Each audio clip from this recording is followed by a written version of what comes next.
Hey, today we are going to talk about mandalas. Mandalas are a beautiful move of making big circles in our back plane. I'm going to talk about mandalas two ways. One, the basic mandala, and the second way, including hand spins. So first, I'm going to show you what the basic mandala looks like from the front and from the back, and then we'll break it down. From the front, it looks like this.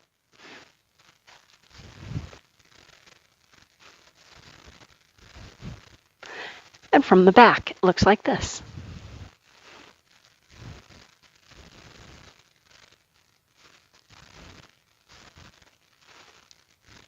All right, how do we do a mandala?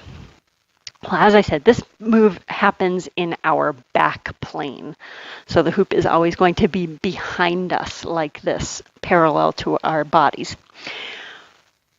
The hoop is going to be in 4 different positions. We're going to call those, I'll do this from the back, we're going to call those our first shoulder, our back, second shoulder, and head. So we're going to start at our first shoulder. This is going to be our starting point for the move. We're going to be holding our hand in a platter grip. So that's to say our palm is facing up as though we were carrying a tray. We're going to close our hand loosely around that hoop. Back to this view. And the first thing that's going to happen is this part of the hoop is going to come up and roll out towards that first shoulder and that first side of our body. That's the thumb side of our hand is going to twist up and roll out until it comes down to our back position. Go back and forth between those two positions a couple of times. First shoulder and back.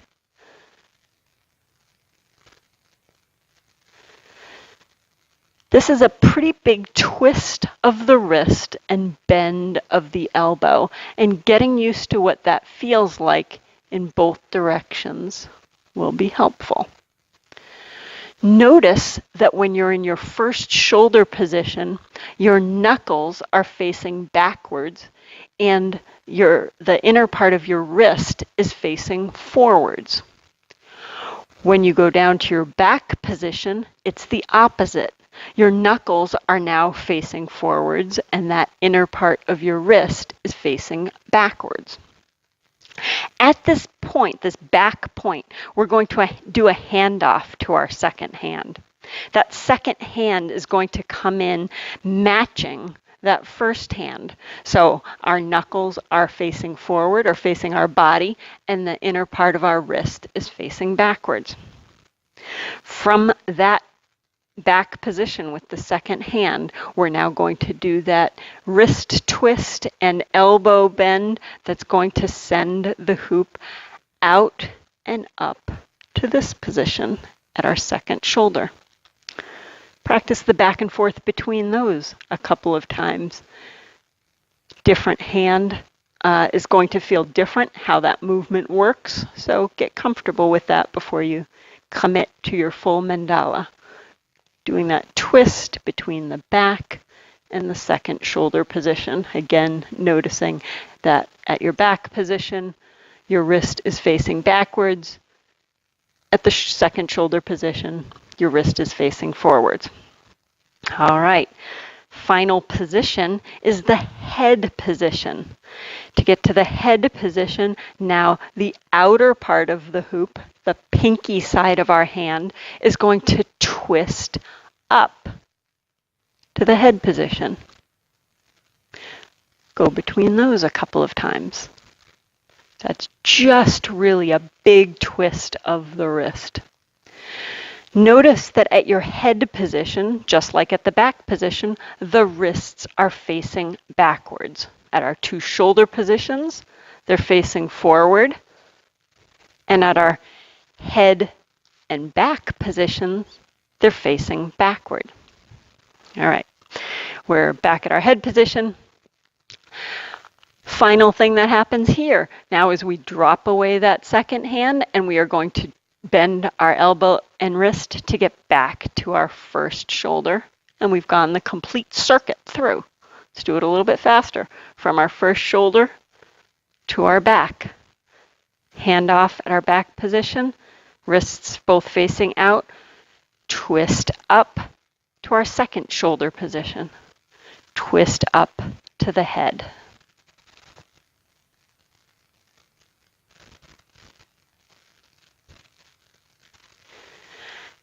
Once we're doing this move at speed, we're not actually going to stop at any of those positions.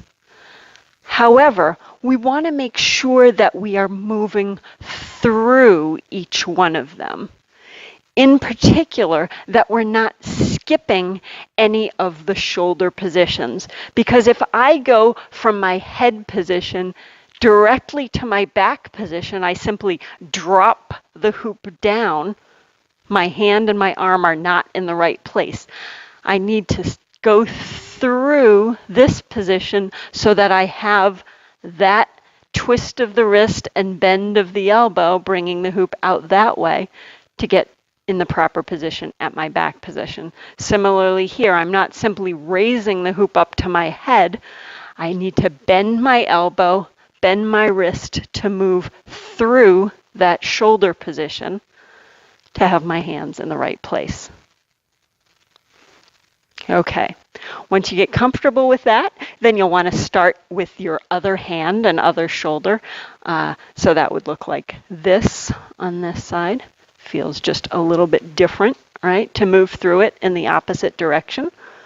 But we want to make sure we do that. Now that you know what that all looks like, I'm going to show you again from the front. At speed and slow.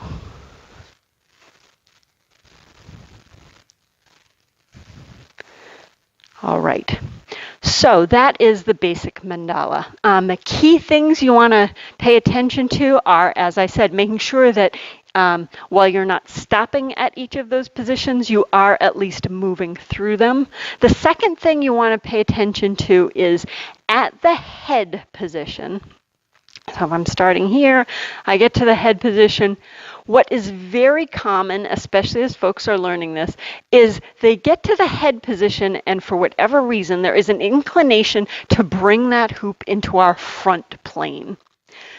That's not bad as a stepping stone in your learning process, but the sooner you can get that head position to be in your back plane, like all of the other pieces of the move are in your back plane, the easier it's going to be to keep it going in a continuous circuit, because it's much easier to drop this hoop from our head position back to our first shoulder position when they're in the same plane.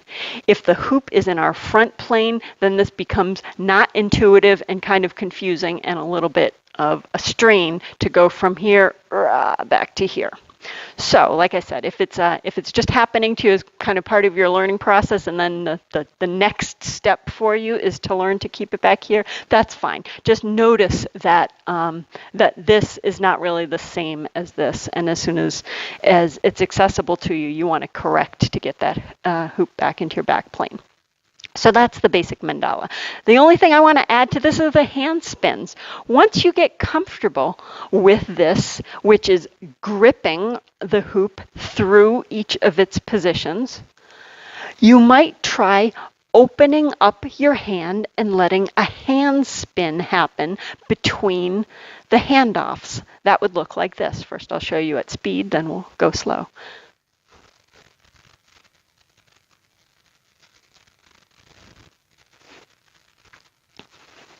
Okay, so that has me opening up my hand, allowing the hoop to spin around it one complete time until the tubing of the hoop is against my palm again, and I'm going to re-grip it. I'll show you again what that looks like from here. Spins, re-grips. When I grab it here, I'm going to spin, re-grip. Spin, re-grip. Spin, regrip. That's with essentially a single spin. I'm regripping the hoop as soon as it passes over my palm again, but I could add as many spins as I wanted to that. Each of those spins is going to result in another big fancy circle design as it's being viewed. I'm going to show you what the hand spins look like from the front.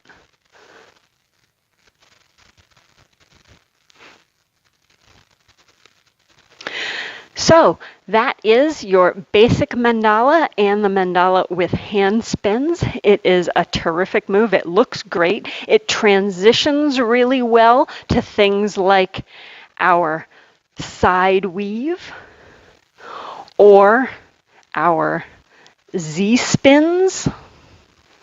I have tutorials for both of those also, so check those out. So it's a great it's a great looking move to connect with other moves. It's a great move for increasing range of motion in our shoulders, wrists, elbows, and basically it just looks like $1,000,000. It's a lot of fun to do. Enjoy it. Good luck with the mandala. If you have questions about it, please leave them in the comments or contact me through the Hoop Joy Amherst website, and I will do as best I can to answer them. Good luck. Take care.